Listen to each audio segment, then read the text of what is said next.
Hi, everyone. Welcome to Firms Consulting Podcast. Before we jump into today's interview, if you guys could leave a review and a rating and also subscribe as well, that would be a huge help to the podcast. So if you actually enjoy the content and you would like to hear more of it, please support us by leaving us a review and subscribing to the podcast. Thank you in advance. All right, everybody. Today we have Judi Hayes. Judi is an author of Elevate, Expand, Engage. She's a LinkedIn expert and content marketing strategist. Welcome, Judi. It's great to have you on the show. Thank you, Chris. I'm honored to be here. Thank you for inviting me. Judi, before we jump into today's presentation, which you so kindly prepared for us, could you take us back and share with us your backstory a little bit? I know you spent some time in Texas, in San Francisco, in New York. You're a woman of many skills. Take us back all the way to your childhood, how you ended up working in advertising in New York City, and what led you to now focus on helping people build their professional brand using LinkedIn. Wow. I have about, well, I don't even want to tell you how many years, because then you'll know how old I am. I can say this. When I started my original career, I was working in the advertising industry in New York City, and I worked for a direct marketing firm. And back then, those were like those things that you got in the mail, known as junk mail, right? That's what we did. And what was interesting about it is that they used a lot of techniques. They did a lot of testing, they targeted lists, so it was very, very focused. And I wound up getting more involved in that. And then I spanned out into some other areas. But one of the things that struck me is the idea of one-to-one marketing. Because like mass marketing, it's like, okay. And I think they get it with repetition. And eventually it's like, oh yeah, that's what I want because I keep seeing it. But when you have one-to-one marketing, it's a personal engagement. It's really about two people engaging. And so that's what gravitated me towards LinkedIn, because I did feel that, when it first launched, it was more like a job site, right? So you had to know people and you connected with them, and it was a way that you could show, what you're all about. And then it moved into more lead generation. So it became a little bit more crowded, right? So there was a need to stand out. And now LinkedIn is really putting a focus on content. And I love it because content is a great way to educate and delight your audience, but you can do it in a one-to-one way. So it's really important that whatever we do, I'm talking to you, Chris. I'm not talking to, everybody that's kind of like Chris, because otherwise then you're going to be like, well, that's not relevant to me. Talk to me. So that's where we are today, is really looking at LinkedIn as a way to still present your personal brand, but to do it in a way that makes it relevant to the audience that you're speaking to. So that's my story. That sounds amazing. And how did you ended up working in that firm, advertising firm that you joined? Oh gosh, this was, and again, I'm going to date myself because there used to be a thing called the agency Black Book, and I had an uncle that was in the ad business, and I said, "Oh, can you introduce me?" He says, "No." He says, "You want to get a job in advertising? Go ahead and write to all these agencies." So I sent out about 150 letters. This is back when you did mail, and I got 11 rejects and 1 phone call. And that phone call he became the job that I took, and I worked there for 7 years in New York City. And then I moved out to San Francisco, and then I moved, after 12 years, I moved to Austin, Texas, and most recently back to Brooklyn, New York City. So yeah, but it was basically, and again, it was like, I was focused on an end result. Okay, I wanted a job in an advertising agency. So I put together my package, which was my letter and my resume, and I targeted who I wanted to reach, and then I tracked the response. And so, it was kind of interesting. I mean, it was a low response, but all I needed was one yes. That's all I needed. So again, it all kind of comes back to what we do today with that, sort of targeted marketing, have a clear objective, and then use the tools. And luckily now you and I are talking, you're in LA, I'm in New York, and it's like, wow, this is awesome. We can do this now through this little Zoom thing. So pretty cool. It is, absolutely. And I know that you had a defining moment during your time at that firm that you joined, at the advertising agency, when you came to your boss and he said to never come without. Oh boy, yeah, wow. You remember that. You're good. You do your homework. Yeah, what it was I was the assistant. I'm a kid. Okay. I was a kid working, very young in New York City. And I worked for the executive art director of this advertising agency, really busy guy. And I remember once, I didn't feel empowered to make a decision. So I came into him with the problem. And he looked at me and he basically scolded me. And he says, don't you ever come in here with a problem unless you have taken the time to think about ways to solve it and present me options. And here I am, just a little kid, and I'm like, I'm gonna cry, But you know what? It stuck with me, and it was like, and it became kind of an underlying foundation of the way that I work. I want to work with people that take initiative and think it through. It's so easy to go to somebody and say, oh, it doesn't work. All right, so what? What do you want me to figure it out? No. Hey, it doesn't work. Here's why I think, and here's some things we could try. Which one do you like? Oh, well, that's a whole different mindset, right? So I think that was one of the things that was a defining moment and still is. It was brutal though, because I really was about to break down to tears, but sometimes you need those tearing moments, to really help you see things in another way. But he was right. He was absolutely right. Judi, and what was the origin story of your business, of your current business? This business has evolved in many ways. I moved back. I had been an employee for a while, and then I was on my own. And then I really wanted to return back to New York City. And I was able to find a job that moved me back here. Okay. And after 6 months in that job, it wasn't a fit. And so I got fired. It was like, oh, wow. I saw it as a kind of a good thing, it's like, wow, here I am. And so it got me thinking that, what, I can really do anything I want. And so I started to talk to people and I played around with different things. And one thing I really liked was looking at, I guess, what makes things work when it comes to content on social media. So I started providing analysis of social media metrics. For a PR firm. So they would use that information. I would look at who the audience was and what the engagement was and all these different things. And I realized out of all the platforms that I work with, I really enjoyed LinkedIn. And it's probably because it's at the business to business level. And it just felt to me like the grownups, the grownups are on LinkedIn. And I really liked trying to figure out what made LinkedIn work. And so a coach that I worked with said to me, Judi, if you, as a marketer, there's 1 in a million. As a digital marketer, you're probably 1 in a couple thousand. As a social media expert, you're 1 in a couple hundred. As a LinkedIn strategist, you're one of a kind. And so my fear was, well, if I say I just do LinkedIn, then I'm going to lose all these other opportunities. And that was actually the furthest from the truth, because the thing is, LinkedIn is the gateway drug. You get in through LinkedIn, and most of my clients, I'm managing their websites, I'm managing their email programs, I'm helping them develop content, helping them get media placements. But LinkedIn is the gateway drug. LinkedIn is where we put most of our investment, and we use that as a way to channel out. So that's been really since 2015 when I launched my business, and then I formed a corporation in 2018, I guess. Yeah, 2018. I can't believe it's 70 years now. There's no looking back.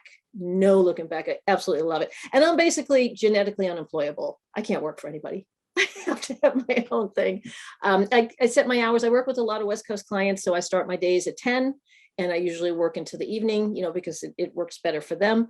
And, it's just, there's nothing like having your own business. I absolutely love it. As you know yourself.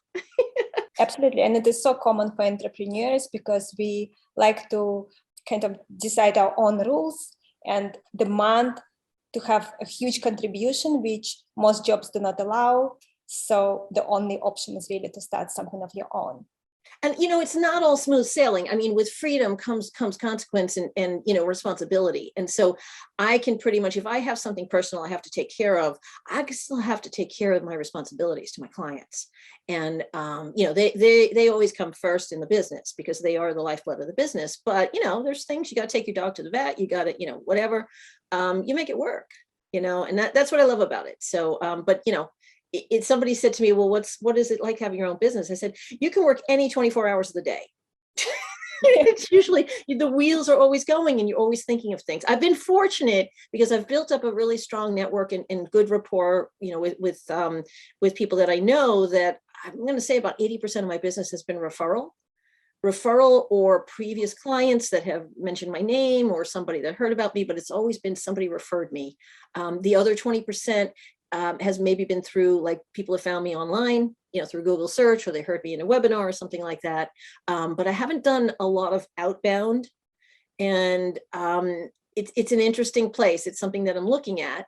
But I think that, understanding where your sources of business are coming from is a really good exercise, because you want to go back and replicate that. And that's why nurturing your existing network is really important. Yes, and you're already incredibly busy. So for you to get additional clients, you will have to build a team under you to help support the additional clients. But it's very exciting, and you're doing such an amazing work. I do have a team. I mean, I am the lead, but I have a strategic partner that complements what I do. She's really good with the defining the target and developing the pipeline strategy. And I'm really good with the branding side and the content creation. So I come from one end, she comes from the other, and together we collaborate on a lot of projects. And then we have people supporting us. So sounds amazing. You have to have a village. Everybody has a village, whatever. And I do have two on staff, my dogs. One is in charge of social, and the other's in charge of security. So they're on site. Oh, well, I heard that your dog actually has his own Instagram account. Yes. It's I don't know. They don't have thumbs, but man, they are busy on social. Yeah. Sounds amazing. Well, I'm very glad that you have a team, because I was a little bit worried that you are working too hard and you still have to have time to take care of your health and spend time with the family. I know that you prepared a presentation for our audience. Thank you so much for doing this. I think it's a great time for us to jump into it if you are ready. So welcome to the presentation today. We're going to talk about LinkedIn. And what I hear from a lot of people is, well, why should I be on LinkedIn? Well, let me make a case for that. When you are LinkedIn, you are presenting yourself in a professional way, and you can create the concept of thought leadership, meaning that you lead with the thoughts of what you do using LinkedIn.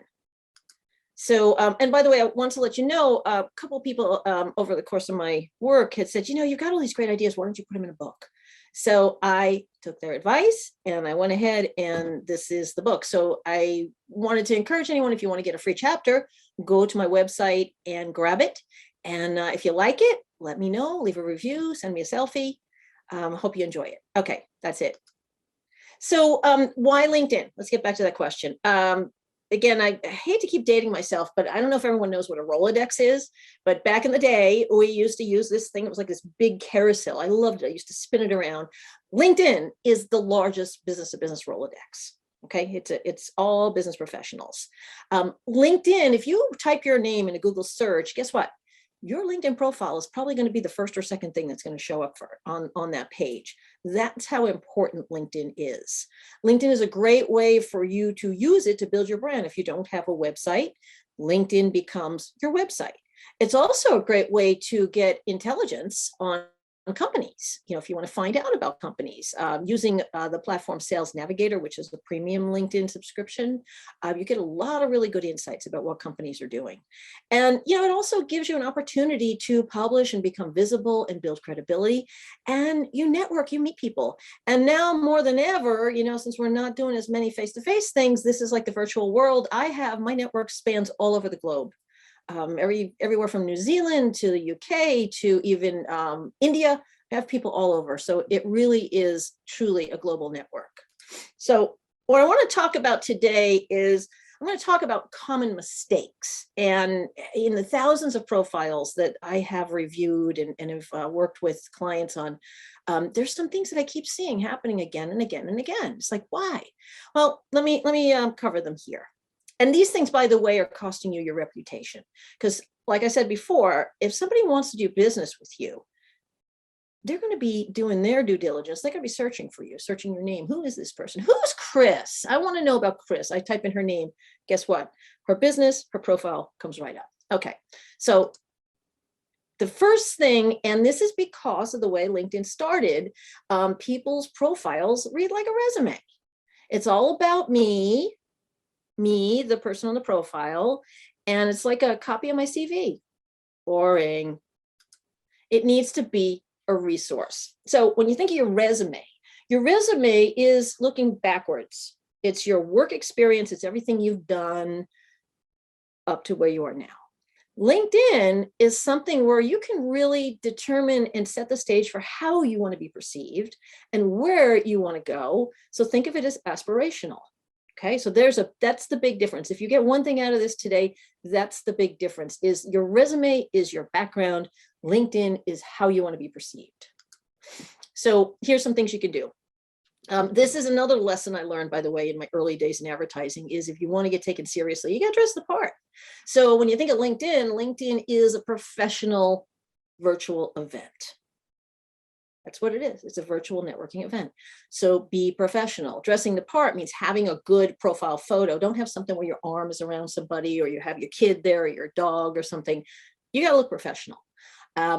You want to use it as a way to inform and educate your buyers. Your buyers are whoever it is that you want to attract to be a better buyer of your service. You do that through content. You want to create curiosity. You know, when somebody sees your picture and reads your headline, because you commented on something, you want to get them curious so they think, I want to know what that person does. Let me click on that. That's the curiosity. Being relevant is knowing your audience and creating content and having conversations that relate to who you want to engage with. And here's the crazy thing, is your profile is not about you. You know, so, and it was kind of awkward, Chris, when you asked me in the beginning, like, tell me about yourself. It's like, you know what, I could speak all day about myself, but I really want to know about you. You know, so that's the odd thing about LinkedIn, is it's not about you. It's about your audience. It's about your reader. Okay, and I want to give you some examples. Here's a before and after. This is one of my clients, and she's a coach that works with people who are technical engineers that have moved into leadership roles.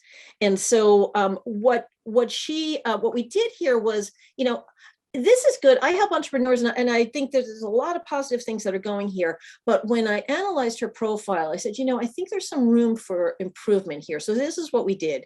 We got right into it wasn't really entrepreneurs. It was technical experts. That's who she was dealing with. And she had a podcast that she wasn't promoting, and catalyst for change is really a nice tagline. And as you can see in the difference here, on the left side is I help, I do, you know, so it's a lot of I's, me, my's. On the right side here, it talks right to that target audience. So I'm talking to you as an engineer and technical expert in leadership, blah, blah, blah.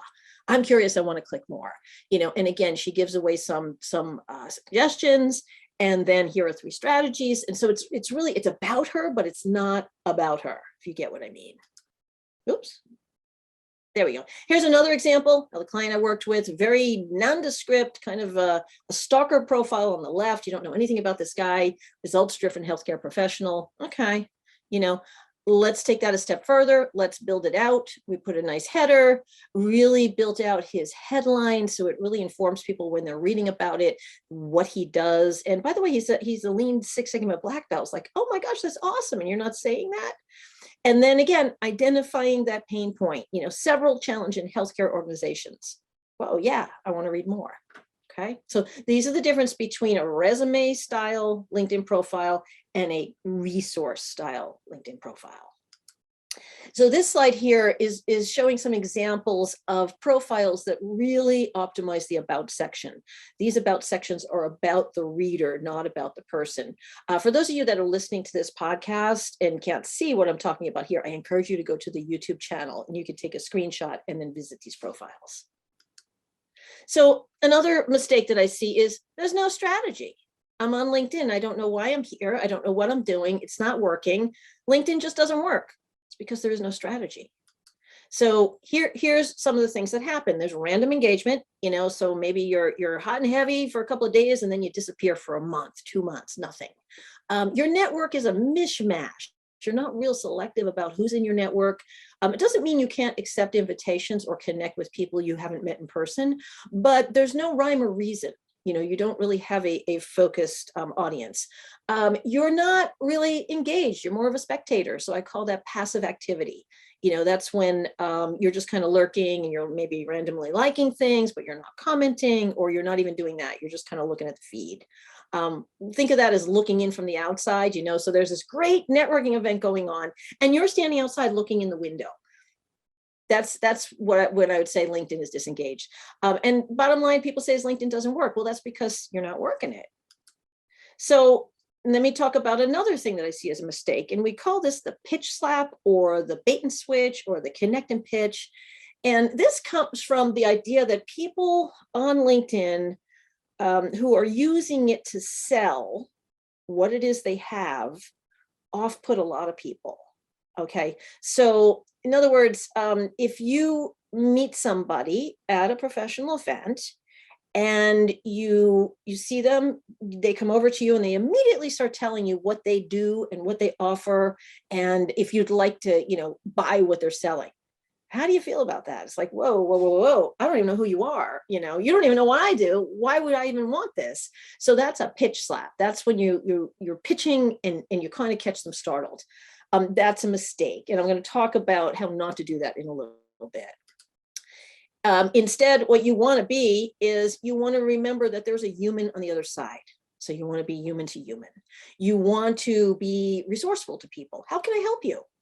Tell me, what are some of the challenges you're dealing with? You know, so again, Chris, when you introduced me and said, hey, talk about yourself, one response I could have said is, I can talk about myself all day, but I'd really like to know, tell me about you. How did you start this podcast? How did you get in the business? I see you publish a lot of books. You know, turn it around and be a resource. Let people know that you want to listen. Okay. And that's how you develop credibility as well, you know, when you help people, and building rapport. You know, engaging with people. I mean, most of the people that are, I would say my strongest advocates are people that I've met on LinkedIn, you know, that we've cultivated those relationships. You have to earn the right to be able to talk to somebody and get in a position to sell. You should never be selling on LinkedIn. What you want to do is get it to the point where they're asking you, you know what, Judi, I've been talking about myself. Tell me what you do. You know, I'd like to learn more about your services. Oh, I just earned that right. Okay, so it's kind of a different way of framing it. And just remember this, nobody wants to be sold to, but everybody loves to buy. I love shopping. I love buying things, right? I'm researching, I'm finding the best deal. I'm looking at all the competition. It's fun. I love the chase, you know, but when I download a white paper, someone's immediately calling me on my mobile or sending me emails and, you know, putting me in some marketing funnel. That's so annoying and it's so off-putting. Don't do that. So another thing that's a mistake is what I would call collecting connections. You know, it's kind of like back in the day when we used to go to events. Do you have a drawer of business cards? You know, I have a couple of boxes of business cards. I mean, I like business cards, but you get the card, you forget. You know, I used to write something on the back like, oh, I met you at blah, blah, blah, or, you know, we spoke about blah, blah, blah. So I would remember that. But a lot of people will connect on LinkedIn and then nothing happens after that. Crickets. Never engage from that point. So what happens is, especially if there's a connection where there was no personalized message, okay, then you don't know where. That's why I say always personalize your message, because then I remember, oh, I met you at the Forbes event, or oh, we spoke about, you know, I don't know, something. Okay, so one of the things that you can do is download your database. Okay, so and the way you do that is you there's a little me icon up at the top on your navigation when you're looking at your profile, and you look at the drop down, you select settings and privacy, and then there's going to be something that says how LinkedIn uses your data under those settings and privacy, and you want to select download your data. You should do this as a regular habit, because this is your network. If for some reason LinkedIn, you know, goes away or they block you or whatever, you don't want to lose your network. Now, once you download your network, it's going to give you 6 fields of information: first name, last name, title, company, email, and the date you were connected on. And what I do when I'm working with clients is the first thing I do is I sort it by company, because I want to look at all the companies. And then what I'll do is I'll create a filter and look for certain titles. So right now I want to speak to everybody that's a coach, okay, or something along those lines, author.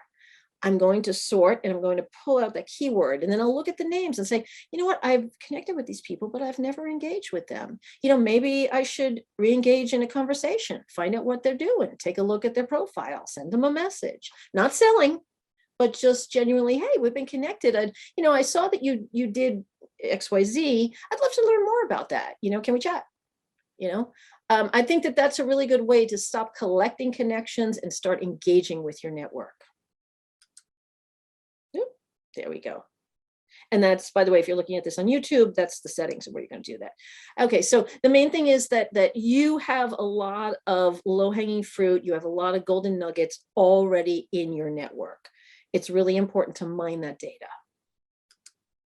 So, and by the way, I tell people you should always be growing your network relevantly. And I'll tell you the way I grow my network is if there's an event that's an industry that I work with, I'll look at the speakers and I will reach out to them and say, hey, I am checking out this event. I see that you're a speaker, and it would be great to connect with you. I'd love to learn more about what you do.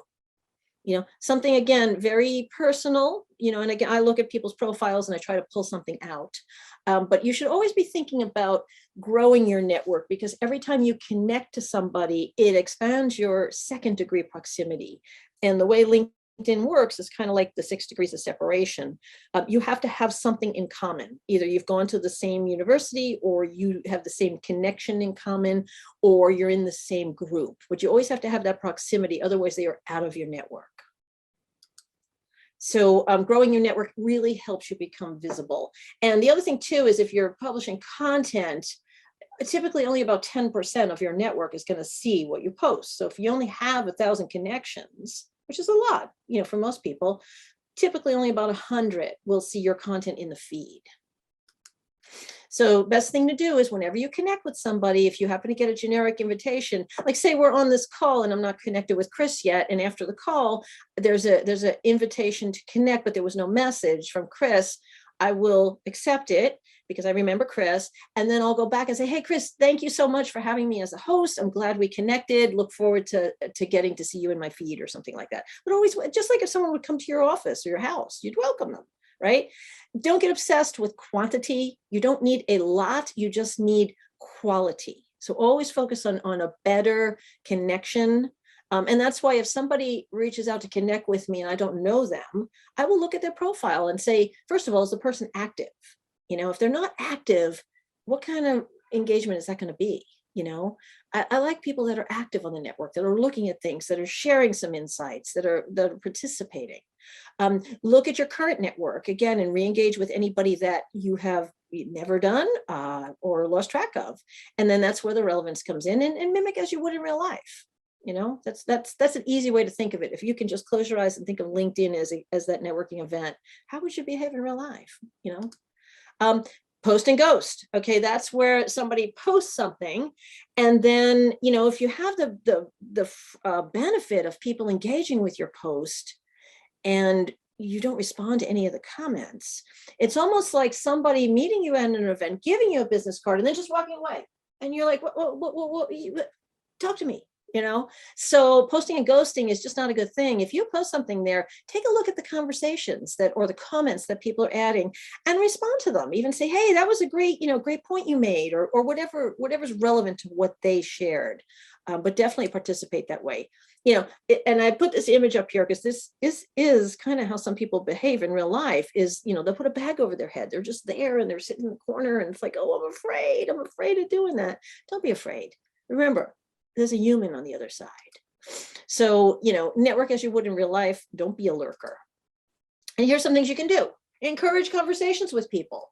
I do that all the time. I will comment on things that interest me, and I will either ask a question, I will add to it, I will agree, give them kudos. I mean, just something that really encourages a conversation. And that's a way of connecting with your audience and making that connection. And the thing is, you've all heard of algorithms. LinkedIn is powered by an algorithm, and there's a lot of factors that activate the algorithm. There's a relevance factor. So how relevant are you to your connection? There's an engagement factor. How many people are liking this particular piece of comment? and then there's a network factor. So by the way, LinkedIn will never tell you what the algorithm formula is. I don't even think they know it.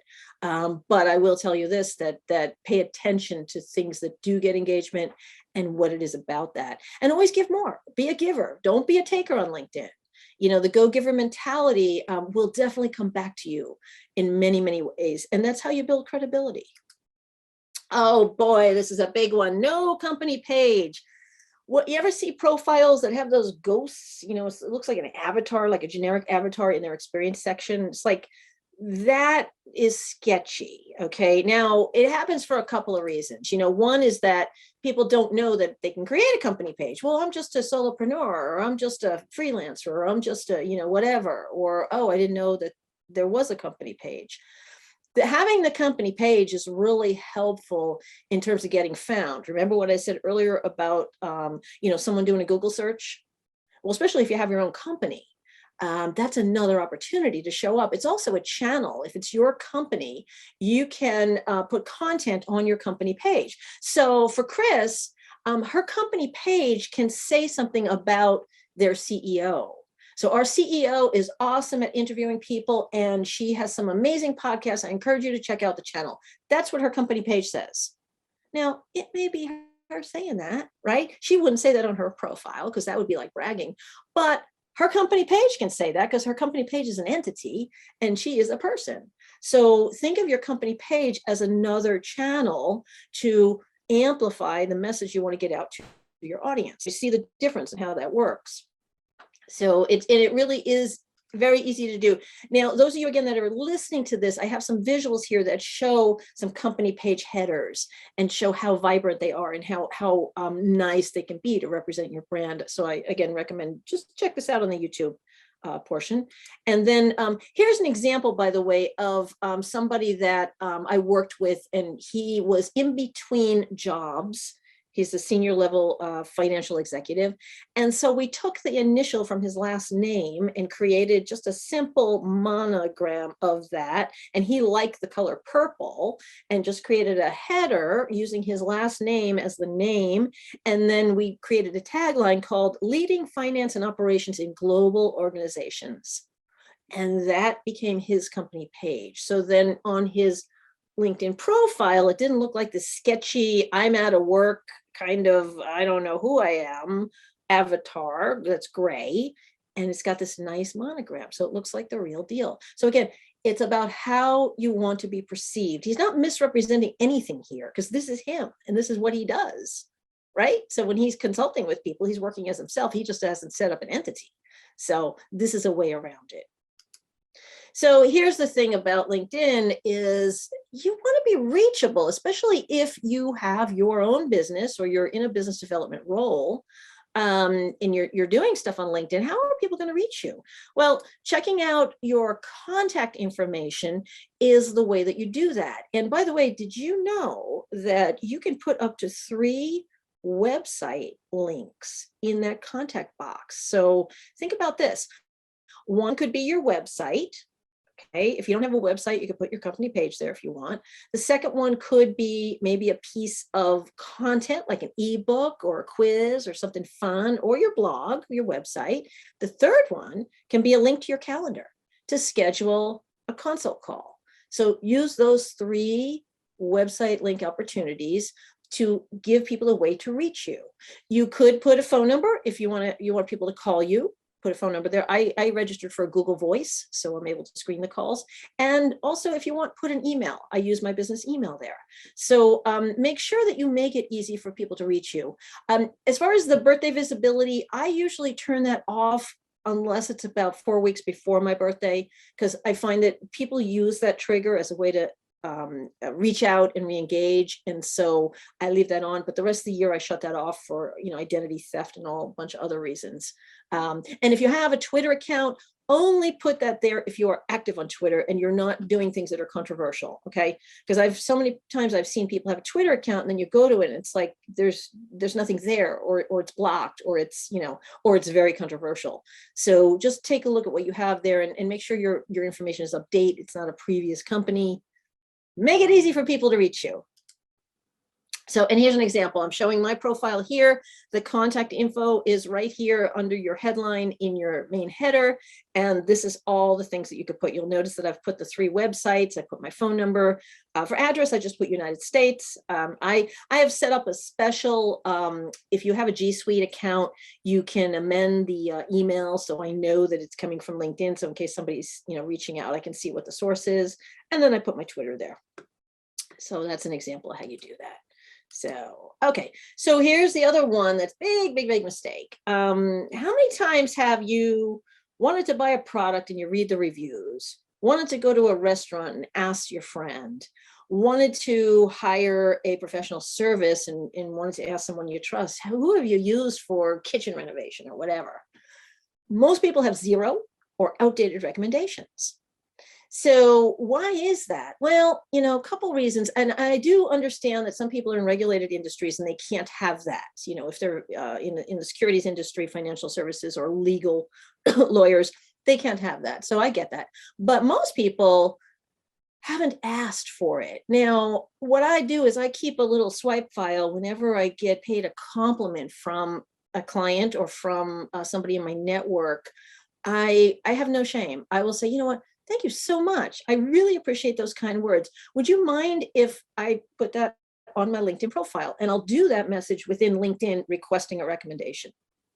And I'll give you a case in point. There was a conference I wanted to speak at, and I knew the employee of the organization that was hosting the conference. And so I asked him, I said, would you mind, I know we haven't necessarily worked together, but you and I have had, our paths crossing at professional events, and of what I do. Would you mind just saying a couple of words? So he responded back and he said, sure, why don't you draft something and I'll finish it up. I was like, wow. So I sent him that, boom, within a day. I have his recommendation. And he's not, saying anything that's not accurate. He just says, exactly what I wrote. I've observed Judi, she does this, this, and, just basically what's obvious. So don't be afraid to ask people, because the worst could happen is they say no. Okay, nothing lost. But the best is, and a lot of times I'm working with clients and they have these great testimonials on the website. I said, but none of that stuff is on your profile. Oh, yeah. Always get it on LinkedIn first, because then you can take it off and put it everywhere else. Okay, it's a little bit harder to get it into LinkedIn. And another tip is don't request these all on the same day, because I don't know if you've ever wanted to buy something and all the recommendations or the reviews are like, oh, those are all July 12th. That's interesting. That looks a little sketchy, like a bot is doing that or something. So just remember, ask for them. It's social proof and it will go a long way. And then when you get them, if you have a website, put it on your website. So let me share with you a couple of hacks. Okay, this is a way to use LinkedIn that's beyond the obvious. One of the things is building a routine. Okay, and a routine is, if you are serious and believe that you can grow your personal brand on LinkedIn, then you got to do the work. And it's kind of like, I'm going to sign up for the gym and I'm going to start these exercises and I'm going to build up my muscle till I get to the point where I reach my goal. Okay. How many times have you heard that? You probably do that. Well, it's just like that with LinkedIn, in as little as 30 minutes a day, up to however much time you want to spend on it. If you do anything, I would check notifications. That is the first thing I do every time I log in. I go right to notifications, because that is telling me, and by the way, I have gone back and checked my settings. So I'm only getting notifications on things I want to be notified of. So that's a whole discussion unto itself, but look at your settings to see what you're notified on. And since I do most of that on mobile, I've tweaked them for my mobile notifier. But if that's the only thing you do, then do that. That is the most important thing. The second thing that I do is I take a look at my inbox and see what kind of messages are there. Should I be responding to anybody? Did I leave anything undone? Then I will look at who I've connected with, and I'll process those invitations. If somebody's reached out to connect, I'll look at their profile, I'll look at their activity. If it makes sense, then I'll connect, and then I'll send them a welcome message. And then I'll look at, for those of you that don't have a big network, I'm like at 35,000, 36,000 now, so I don't really need to build anymore. I'm content, but there's always an opportunity, so I'm still connecting with people, but I'm not doing it as deliberate. So I would say, try to invite at least 5 new people a day, find something relevant, make it personal. Okay. And then take a look, since you downloaded your database, we talked about that earlier, re-engage with 2 people each day. There's a 20% job turnover every year on LinkedIn. So people that I used to work with in Austin, Texas at a certain company, 20% of them have changed jobs. Okay, so re-engage with people, and then take a look at your newsfeed. Don't get lost in the newsfeed. That could be like a black hole where you starting reading these posts and then you don't even know what you're spending 3 hours on there for. Look in the newsfeed, see if there's something interesting. I use the save feature, so this way I can go back if I want to write a comment or something. And if you have something that's interesting, like a lot of people will ask me questions, hey, Judi, how do I do this? And what I like to do is I like to record a little 1 or 2 minute video and then write a post and share that. So that's content that I like to share. Again, being a resource, being a value. Another random act of kindness you can do is people if you want to endorse one of their skills, what that does is it triggers a notification and they see it. They could respond and say thank you. They could do nothing, or they could endorse you back. So it's a nice way to just stay top of mind. And then look at profiles, do a search and look at different job titles, look at different companies, look at what people are doing. And then try to request at least 2 recommendations a month till you get to about 8 recommendations. And then just try to make sure that your recommendations are at least 6 months old or newer. Don't have those ones from 2012 just lingering there when you were doing a whole different thing.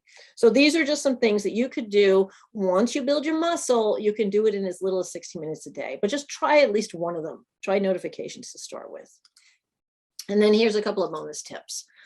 Polls are really, really fun. And I have a whole presentation. If you visit my company page, you'll see a whole video on how to use polls strategically. I use them for business development and very effectively.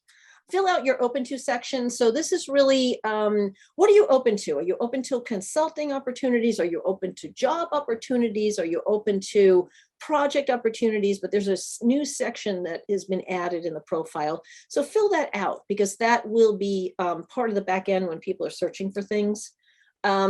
Make sure you look at your visibility and privacy settings. This is interesting because there's people that, maybe they were in a stealth mode at one point and they didn't realize that when they're looking at somebody's profile, it doesn't show who they are. This is a social network. Why would you not want somebody to know who you are? I mean, to me, if you're going to do that, just get off the platform, unless you are like a recruiter and you're, researching candidates for whatever reason. You should be visible. That's the whole point. This is a network.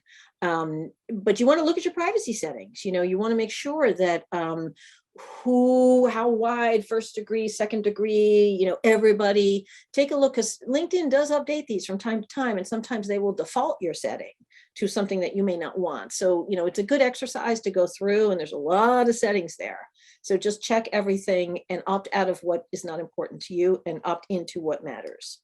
So the save feature to me is really a helpful feature because it's just a way of, I guess to me, it would be like, if you saw my bookmarks, you would crack up because I got so many bookmarks, but I've been organizing them, my tabs and things like that. So the save feature is a good feature for reviewing content for future use. And then another thing I do is I use Chrome as my browser. So I have a folder. And I put each month, I focus on 10 different profiles in my network of people I'm connected to that I want to engage with their content. So I bookmark the folders, and this way I'm able to just go in there and focus right to their activity page, and I can engage with them. So one of the things that this is kind of a fun thing, is if you're looking at this on YouTube or if you're listening, go type in this linkedin.com/sales, SALES/SSI. That stands for Social Selling Index. Take a look at what your score is. If you have less than 45 as your total score out of 100, you have about 20% less reach on the platform. Very little people are seeing you. The normal reach is a score of between 45 to 60. That's kind of like an average of what you're going to find people in. Once you exceed 60 up to 75, your reach expands by another 10%. So remember what I said is if you have 1,000 connections, your typical reach is going to be 10%. Okay, so 100 people possibly will see your content in their feed. So if your score is less than 45, that's going to be like maybe what's 20% less than that? I don't know the math, but it's less than 10%. 10% more. If you're 75 to 90, and I think I live on this platform and I'm about 85, maybe 83. That's going to be 20% more reach. If you're 90, I don't know anybody that's over 90, but that's like a super user. Try to be at least in the 60 to 70s. I think that would be a healthy amount. And LinkedIn will show you what you got to do in each of the 4 areas. It's establishing your brand, it's finding the right people, it's engaging with insights and building relationships. So all the things that we're talking about here. So again, that's linkedin.com/sales/SSI. Okay, so in summary, the tips to master LinkedIn is make sure you create a professional brand. Okay, dress yourself up for the party, fine tune your network, meaning that start being deliberate about who you are connecting with and engage with them, welcome them to the party, and then share insights and value. So whether, I have just published an article in Forbes, actually it's coming out next week on how to share content if you're not a writer. Like how to find great ideas for content. So there's a lot of things that are out there. For one of my clients, they wanted to be on podcasts. So what I did was I did some research. I found 60 podcasts in their industry.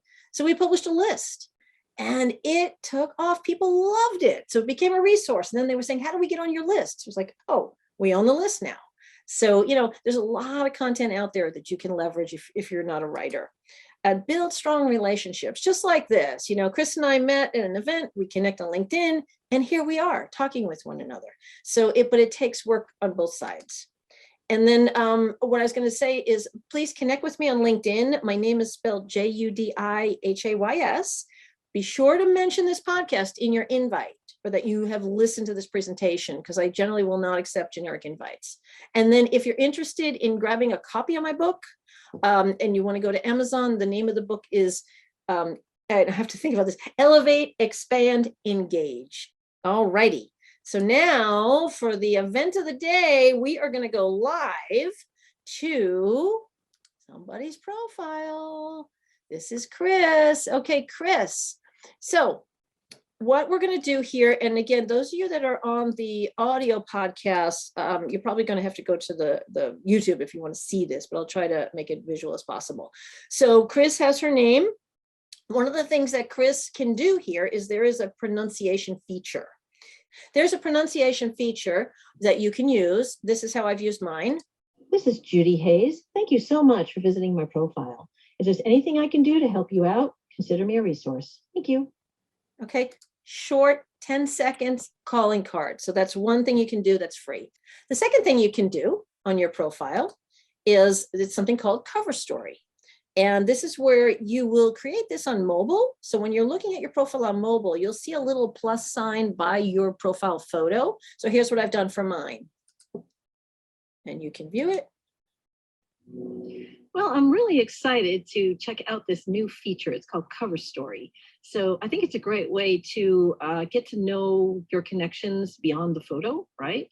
So anyway, I'm Judi Hays, and thanks so much for checking out this video. Just tell you 2 things you might not know about me is I love the water, and this is where I live.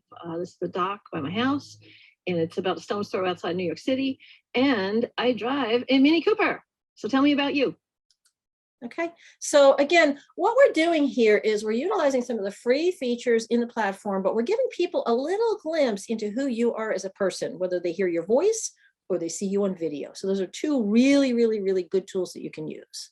The next thing is I would take a look at what you want to focus here, Chris, on your headline. Okay, so the first 25 characters. And I want you to think about mobile because about 45% of the consumption of LinkedIn is on the mobile platform. So the first 25 characters are things like this. It's how you show up when you're commenting, when you're on, when you're showing up in the people you know. I mean, there's a lot of places where just a snippet of your profile shows up.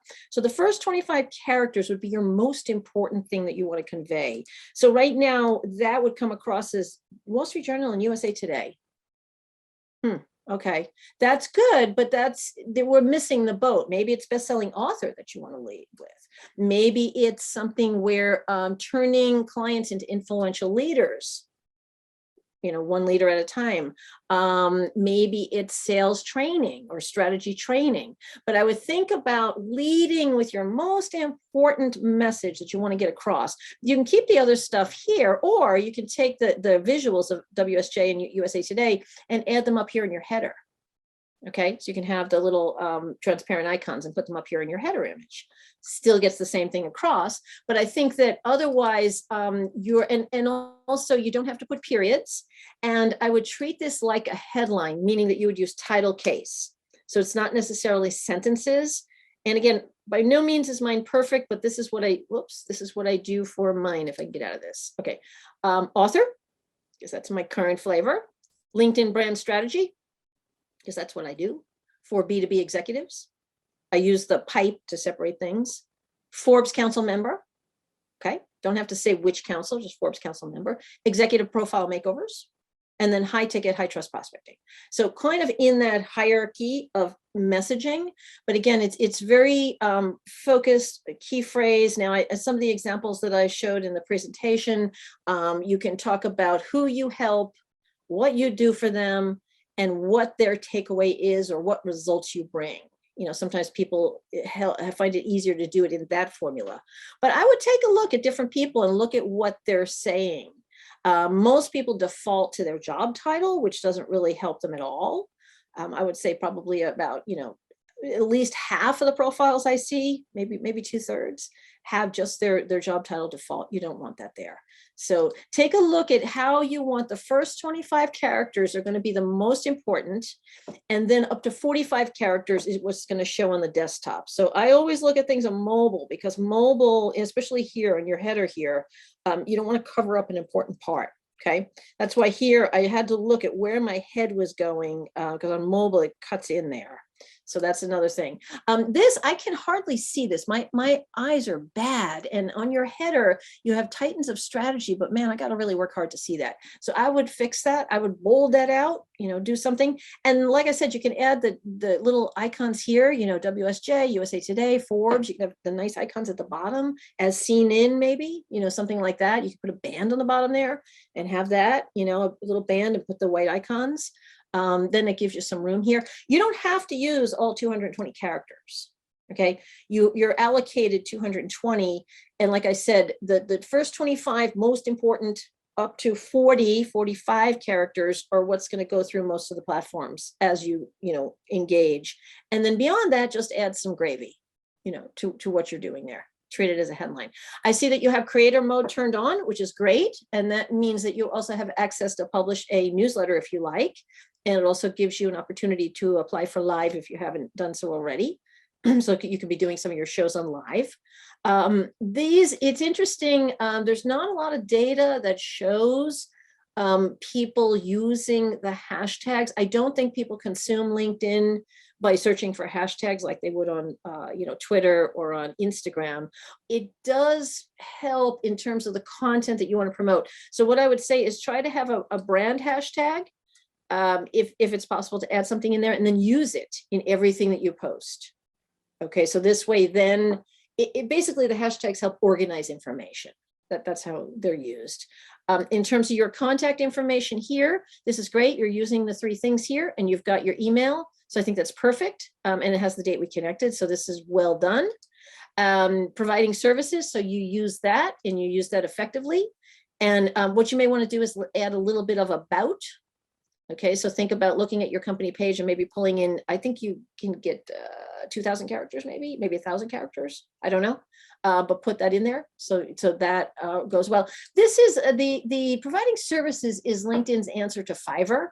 right? Or Upwork, they want to kind of get part of that revenue. At some point, they'll probably monetize it. So you'll be able to, use it to promote certain packages. But for now, I noticed that you have your connections private. Okay. And there's kind of two schools of thought there. I am telling people to keep them open because first of all, nobody can steal your connections. And it's already saying who we have mutual connections here. But here's the thing. You and I get on a call and I say, Chris, let me see who you're connected to that I don't know that I would like an introduction to. Or I might be saying, Chris, because I've seen them open, I notice you're connected to Karen and Bobby and Julie, and I plan on reaching out to them, but I don't know them. Can you give me any background on them? And by the way, would you mind if I mention your name, mention that we spoke? Terrific. I learned that from Brent Tillman. That's called warm referral. So that's why I'd say that it will behoove you, especially since this is a business networking platform, that you open up your connections. And the other thing is you've got a great amount of followers here. That's fantastic. You're using the featured section, which is outstanding, and update this from time to time. Put it kind of like your nice little banner. You're very active. You're sharing things. You're commenting. So check. You're doing a great job there. When you're sharing things, what I like to do is I like to see what the activity is.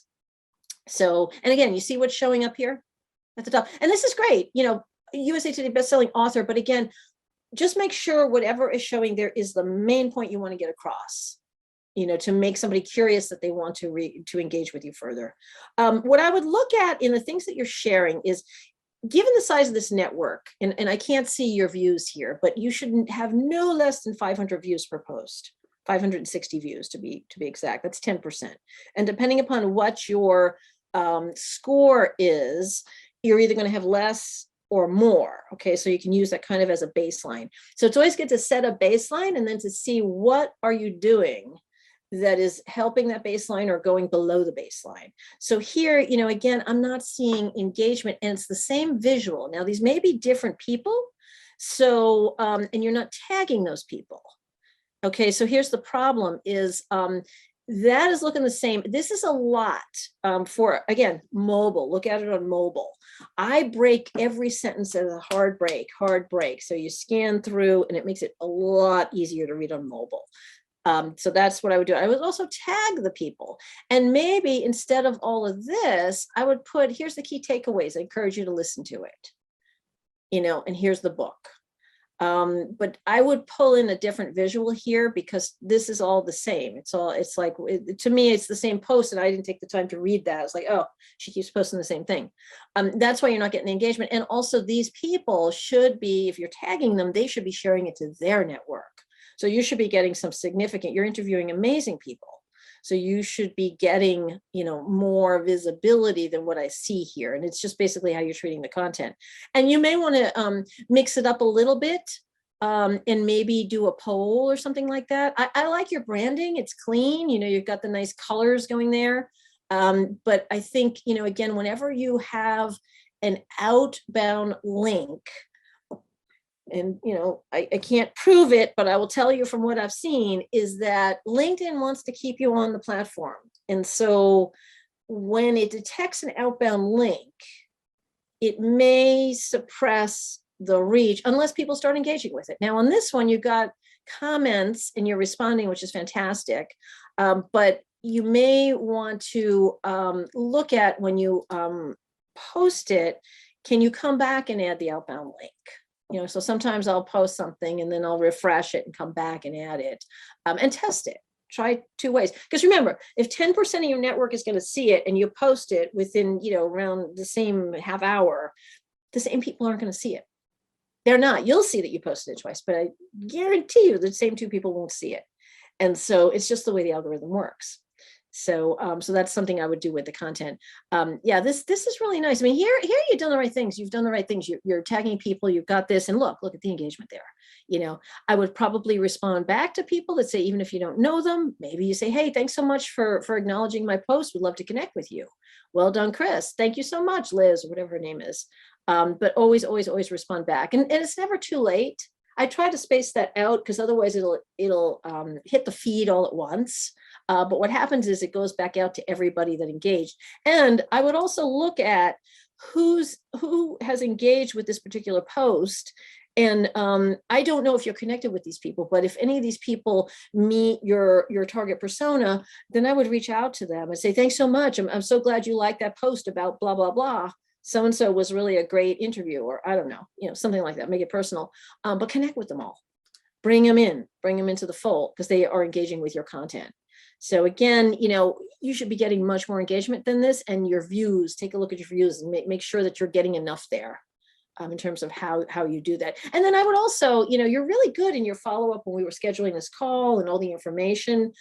Make sure that you're asking people after you post that, please share this with your network. Here's some things you can do, and give them, share this link, tag this post, whatever. So make it really easy for them to share it out into their networks. And again, I probably wouldn't put all of this here. I'd maybe put a top line. Here's the key takeaways. Because people don't like to commit, if like, oh, it's a lot of time to read that. I'll read that later. And then they never come back. How many times have I seen something in my feed and I don't know how to get back there? It's like, where did I see that? I can't find it. I'll see it on mobile and I can't find it on desktop. That's why I use, by the way, the save feature is right there. The 3 dots are your key to all good things. The 3 dots on a post, the 3 dots, anywhere you see those 3 dots, the ellipse, click on it, and that's the save.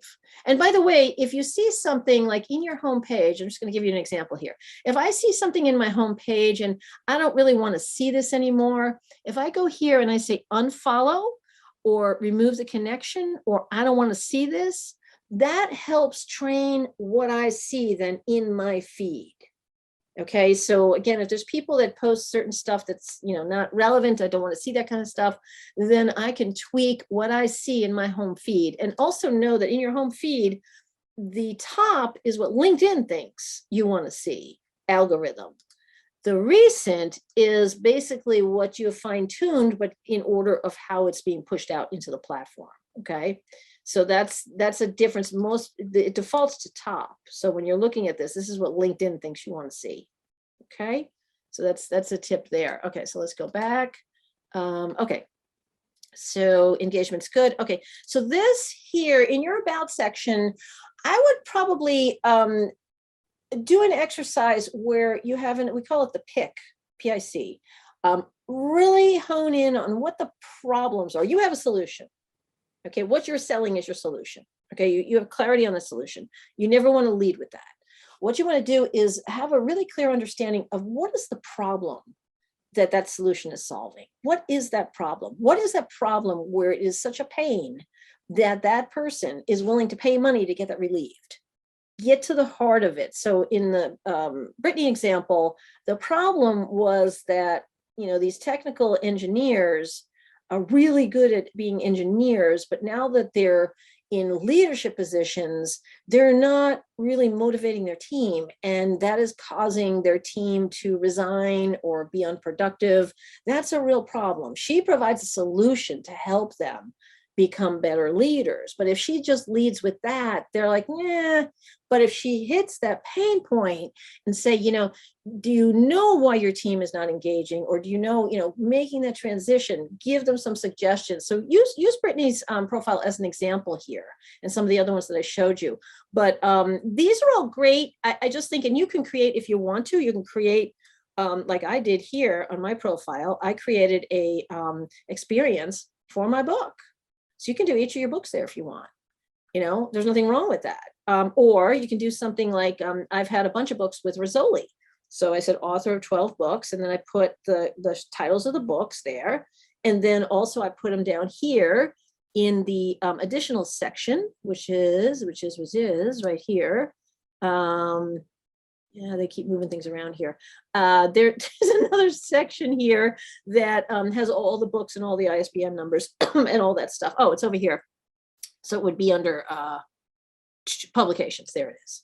So again, people don't really see this, but what I did was I linked it. I put them all on a Pinterest page. So this way they could see them all because I don't have a website for them. So that's another way to do it. So you could take your books and put it out on that page, and then you could use your experience here in a way to then drive traffic to that instead of, you could put it here too, but I think that, again, this really needs to be talking to your ideal audience. It has to resonate with them so they feel like you're talking to me. This is what I need. We've got to talk. Can we set up a call? Wow. Inbound. Okay. Okay, this is great. You've got your logo here, and you've got it all built out. You can, if you want to, you can upload an image, so again, what I've done on mine is in each of the sections, I've tried to add some kind of multimedia, like in this one, I did screenshot of some of the content that I produced for them, or, you see those. Here's again, what the content looks like. Here's, the Forbes thing I put there. Just some different things there. So that's where you can add that to each one of those sections. This is great. This is good. Bank of Montreal. Okay. Deloitte. Yeah, you got some great experience here. Yeah, I don't know. It probably doesn't exist, so I wouldn't really worry about that. I think you've got all this. I don't know. Does this exist anywhere? If this doesn't, don't worry about it. That's fine. It doesn't. That's fine. So I'm going to go ahead and I'm going to put this in here. So this is going to trigger a notification, which you can do one of 3 actions. You can acknowledge it because it's going to say in the notifications, Judi just endorsed you for strategy. So you can say, oh, thanks. Or you can go to Judi's profile and then do a reciprocal, or you could do nothing and just say, oh, okay, whatever. So, but it's kind of like, I want you to do that as you're looking at some of your connections. It's just a way, it's kind of like a gentle tap on the shoulder. It's like, hey, hi, thinking of you, right? And then here, this is good. November 20. Oh, I love this. November 18th, November 25th. Beautiful, beautiful. So you listened for more presentation. I can see that you did. So you're doing, that's fantastic. So you went that, was that after the presentation that you got those two? Yes. Awesome. See, because that is what, again, social proof. So if I want to know you're the real deal, Chris, and I want to know that it's recent, not like in your previous life 20 years ago, there you have it. Right? Isn't that fantastic? I love it. So I think that you're doing everything right. I mean, you have it here. It's just a matter of just tweaking a couple of those things and looking at some more of the available options that you have on the platform. One other thing, you're on the free version. So one of the downsides on the free version is that you don't get to see the profile views. So when you're on a paid version, you get to see a 90-day look back. Interesting information. So I would make sure that you check daily who's looking at your profile, just to see, because there's always a point of curiosity there. If you're like, oh, so-and-so is looking at me, I reach out and say, hey, your name popped up in my feed and, let's have coffee. Let's schedule that date for coffee, whatever. I don't know. But all in all now, I would say this is good. You turned off of, you may know, so that you turned off of the other people see, which is good. I think that, all in all, I would say, and let me look at your company page. Okay, so let's go there. Okay, you have this. This is good. Business strategy. Okay, good. Venture capital, private equity is your industry. All right. You got this built out. Yep. You got this. You got the map. Let's see what you're doing in post. So far, so good. Checking the boxes. Okay. Yeah, again, I would tweak that, and I wouldn't put the same exact one at the same time. What I would do is I would either take it from your feed and share it out here. So using this, share it here, so it goes back to your feed. And or if you want to tweak this, you could say our CEO has just interviewed Chernier, and so tweak it a little bit more like it's coming from the company, as opposed to it's coming from you. So you might say, on your main feed, you might say, I had a great conversation with Chernier. We learned so much about whatever, blah, blah, blah. Good. That's coming from you. And then this coming from the company, it could be a little bit more, company speak as opposed to personal speak. But always, always, always tag the people in there and mix up the visuals. And you might want to create like a nice little branded visual or something. I think you have something like that, but just so you see, because people, if they see faces there, they're more likely to click on it. It's like when you have a video uploaded, if there's like text or something, it comes across as salesy, or if it's a black screen, nobody clicks on that because they don't know what it is. But if it's like, oh, I see a talking head or two people talking, I'm more likely to click on that because it looks more inviting. So, so you've got that. Let me see what you got here. It's got some information on your team. It's got some insights. Now you can see probably things that I can't see there in terms of insights, but this all looks really good. It goes to your company page. You've got a great call to action. So yeah, I think you're rocking it there. Now, is this your content on this page? Yes. So you can take your content and share it out in different ways. I would run some polls, come up with some good pain points. Like, what do you think a pain point is for somebody in your industry? What are they challenged with? And again, I have an example of a client where they thought that a particular part of an organization was really the roadblock to getting projects approved. And so when they did a poll, they found out later it was a different department, and it was kind of like an aha moment. So they created a really good piece of content addressing that. When we originally set out for this poll, we thought blah, blah, blah, but then we learned this. And so that got us thinking, blah, blah, blah. And then what happened was we then reached out to the people that responded to the poll and shared the results with them. So now we had something valuable to offer them. So then next time they're going to be more receptive to want to participate in a poll. Do you have a page for your podcast? No, we don't. Okay, here's an opportunity. Here's an example that Brittany has done. What she's done is she created one podcast host, and there's the podcast. And so then what that does is that goes to the page where the podcast is hosted, whether it be, Spotify, Apple, whatever, but she's got all these different things. And then she uses this channel to push out the content on her podcast, which she can also share on her company page or her profile. So keep this in mind. Your profile is going to be the main place where people are going to engage. Your company page on LinkedIn is more for, it's a recruiting tool, and it's more of a validation, that you're a real deal. And it's another opportunity to show up in a Google search. So it takes a while to build a following on a company page. You got to invite people, they got to accept it. Spending a lot of time posting content doesn't always get you the same credibility as first posting it on your profile and then bringing it in. So if you're bringing that link as a share here, then it's kind of you'll get two bits of benefit with one action. Okay, as opposed to going here and posting it and going there and posting it. Because this way, if anyone engages with it, it's going to go back to your source, which is your profile. And that's where you're going to engage with people. So, but yeah, I would definitely do that. I would definitely create that for yourself, because I think that again gives you another visibility. And you can also, if you want to put a little microphone here. Now, be careful. There are people that pitch because they're looking for people that have podcasts in their title. So you'll get a lot of people pitching you, but that's okay. You know how to handle that. So yeah, I think overall, I'm going to give you 4 stars on your profile. I think you got a lot going on. There's always room to get 5 stars. Always room. So, really good example. And I hope that you take those suggestions as for what they're worth. And thank you for having me as a guest. Thank you, Judi. This was very, very helpful. I wanted to ask for clarification. So would you say that I need to create a page for the podcast, and then every time we have a new guest, do we post it on our podcast page and then share it on the company page and personal? Let me show you something. Here's another client of mine. Creative Retail Talks is a podcast. Okay, my client produces this. And so what we do here is, this is our channel. Okay, and we will post different things here, and we'll tag the people. We'll put them up here. But mainly what we're going to do is we're going to post it on his profile. So this is his main profile, and we're featuring all this. And so what you'll see is it originates here on his profile, and then we will share these out to the various channels, whether it's his company page or his podcast page. We will take this and we will then share it. So it shows in the company feed or wherever, but it all originates here. It all originates on his main profile.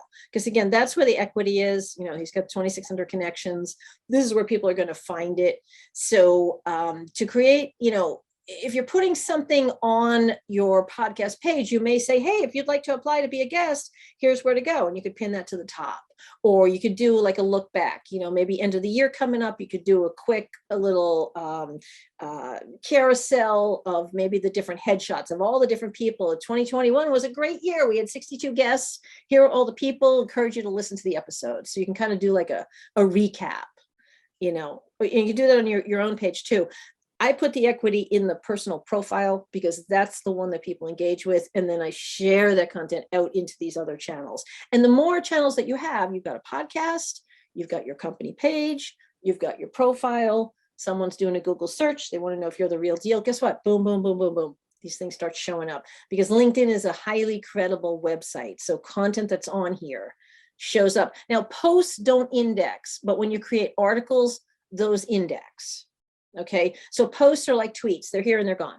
But an article is kind of like a blog post on a website. It gets indexed by the spiders. And so that content may show up if you're searching for something.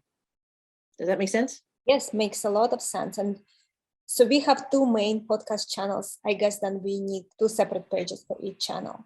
Yeah, and I would help people understand, because that was one thing I was a little bit overwhelmed when I was looking at all the stuff that you had there, because like, wow, there's a lot of stuff. So be clear on who the audience is. This podcast is for blah, blah, blah, blah. And what we talk about is blah, blah, blah, blah. And here are some of the hosts that or guests that we've had. So kind of make it easy for people. People are, we are in a overstimulated world where there's always things coming at us and distractions. And so it's really, you want to make it as easy as possible. Like when I sell my services, I've narrowed it down to 3 packages. This, or this. And it all starts with a profile. So this way people don't have to get overwhelmed. They don't have to know. So same thing with your podcasts. If you have multiple podcasts, this is for this audience. These are for entrepreneurs. This is for business leaders that are VC, PE entities that are looking to scale or for exit or whatever. So you keep the audiences, and then it makes the person easier for them to say, yeah, this is the one I want. Or, oh, you can mention both. You could cross sell, but you could say you might also want to listen to our other podcast that talks to, people in the retail industry, and then flip it the other way. As they're listening to the one that's in venture capital, you might want to listen to our podcast that talks to entrepreneurs, check it out. So, yeah, you could do that. I think that, again, however easier it is that you can make it for whoever's consuming it to understand what it is, you're going to get the better results there. Absolutely. Thank you, Judi. To wrap this up, so we have 2 types of audiences primarily listening. One type of audience are people who are currently searching for a new opportunity. Okay. And the second type of audience are people who are running their own, let's say, boutique consulting firm. Okay. They will be using LinkedIn for building their business. Okay. What advice would you give to each type of audience for them to implement on Monday morning at 8 a.m.? Both of them do have a parallel track in that if it's the individual looking for a career opportunity, then you are the product. So everything that you do, you're marketing yourself as a product, okay, to the buyer, which is the employer. So if you think of it like that, instead of, oh, I'm looking for a job, which comes from a position of need, if you're marketing yourself as a product to a buyer, which is the employer, then you're positioning yourself. For the entrepreneur that's looking to grow their business, educate, inform, and delight. Whatever you can do to provide your audience with resources, with just demonstrating the expertise in the industry. Go back and look at all the questions clients have asked you, do a post, and again, the example that I have here that I've done for that is somebody, where was it here? I'll just show you real quick and then I'll cut this back out. Where am I? Who am I today? But somebody asked me the other day, can you update your profile without notifying your whole entire network? I said, man, that is a great question. So what I did was I recorded this 1-minute video on Loom and I put it, you notice it's on my main profile. Then I shared that, I pulled that in here. So now it lives here on my company page. And again, this would be if you're doing, now, again, if you're looking for a job, you can still be a subject expert. So like say that, I worked with this gentleman who was a strategic CFO. He was a CFO, right? Looking for his next gig. And I said, well, what kind of CFO are you? Are you one that just does the taxes, and keeps the business out of jail? Or are you one that helps the business do the long-term planning, exit strategy, shareholder equity, all these other things? I said, that's the one that's going to get the job, the one that's strategic. So everything that you put out there should be about, here's what a strategic CFO does. here are some questions to ask. Is your CFO doing these kinds of things? You know, and then the reader, who's the buyer, which is the employer, is going to say, you know what, our guy doesn't do any of that stuff, or gal. We need to talk to Joe. Joe is really strategic. I love the way he thinks. Get him in here. He just sold himself without saying, I'm looking for a job. Same thing as a consultant. You know, I might make sure that you're very clear on who your target audience is, and ask yourself what's relevant to them. What questions are they asking? What do they want to know? And by the way, the other one that I talked about was polls. I really encourage you to listen to this one, because I went through a whole teardown on how to use a poll, and really how to, did I have that there? Yeah, how to use a poll strategically. So if you're not sure on what the problem is, conduct a poll, but please don't do those frivolous polls. You know, I had someone put a poll to say, should we be doing polls? And it's like, get this out of my feed.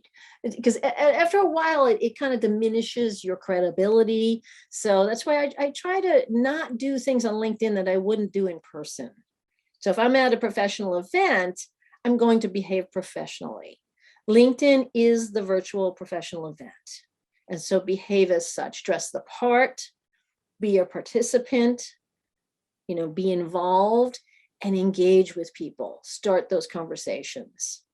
And then the rest everything will fall into place, but pay attention to what you read there, you know, see what's trending, understand, you know, from your business, what are some of the hot buttons, you know, that people are interested in, you know, and it could be anything. I mean, there's a lot of different ways that you can go with it, but I think doing that research and having clarity on who you are targeting is the very first thing. And then coming up with relevant content that addresses that audience. You know, like I showed you that post before we went live on the call, it was a topic that was relevant. It was consumable because we created a fun infographic, and it got engagement early on. So it checked all the boxes, and the end result was 2 people reached directly out to the client and asked them for a conversation. So it's like, okay, but it doesn't happen all the time. I've had many flops. You know what? Move on. Just look at what didn't work and move on to the next one. Don't let it tear you down. So does that answer your question? Absolutely. Judi, any final thoughts you would like to share? What I would say to people is don't be afraid of LinkedIn. LinkedIn it's amazing. And the 2 good things here is there's an edit button and there's a delete button. So you put something out there. Fear is the #1 thing that prevents people from engaging on LinkedIn. I'm afraid of what people are going to think. I'm afraid of what I'm going to say. I'm afraid. They do nothing. And then it doesn't work. But here it is. There's so much you can do still on the free version. You know, I mean, what is there? Active accounts, 400 million active accounts. Huge. You know, I have grown a business using LinkedIn. Without LinkedIn, I don't know how I would have cultivated the business that I have today. So, but it takes work, and it takes, like I said, start with a strategy, have a plan, set some measurable goals, pay attention to what you're doing, be deliberate, be specific, be a resource, and it will come to you. But sometimes you have to ask for it, like ask for a recommendation or ask, you know, for whatever that is. Yeah. Well, Judi, let people know again, where can they learn more about you, your book, anything that you want to mention, please. Oh, okay. Do so. You're so kind. Okay, so here, I would love for anybody here to get the book.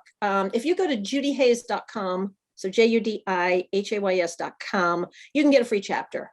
And if you like the free chapter, you may want to get the book. It's $10. It's the best. It's 2 coffees. It's maybe 1.5 coffees these days. But you're going to really have a blueprint on how to accomplish LinkedIn. Well, I broke this down into 3 categories. Elevate. Elevate is really how to become visible and elevate who you are, okay, to your audience. Expand. That's how to grow that network, how to expand your base, how to expand your visibility. And then engage is really where you're going to be engaging in the relationships. And when you're having the relationships and you're building that, guess what? I want to work with people that I know, that are credible, and that I trust and like. Those are who I want to do business with. So when you use that formula, you will find success in LinkedIn. I guarantee it. I have experienced it myself, and the people that are in my sphere, you know, my LinkedIn consultant sphere, have all done it, you know. But I'll tell you this, it is a long game. You may come up with a quick win, but it is a long game. And it's something where, you know, you've got to put in the work and do it like you're doing anything. Start out gradually, build up momentum, and pay attention to what's working and what's not working. You know, so, but it does work. You just have to work it. It does. Judi, thanks again for joining me today. Really appreciate it. Thank you so much. And I appreciate having the opportunity to share with your audience here. And Chris, I look forward to when you post this, give me the opportunity to share this with my network to help get you visibility and to help people really embrace LinkedIn. Thank you. Thank you, Judi. Well, thanks everyone again for tuning in. My guest again has been Judi Hayes. Make sure to check out Judi's brand new book. It's called Elevate, Expand, Engage, and I'll see you next time.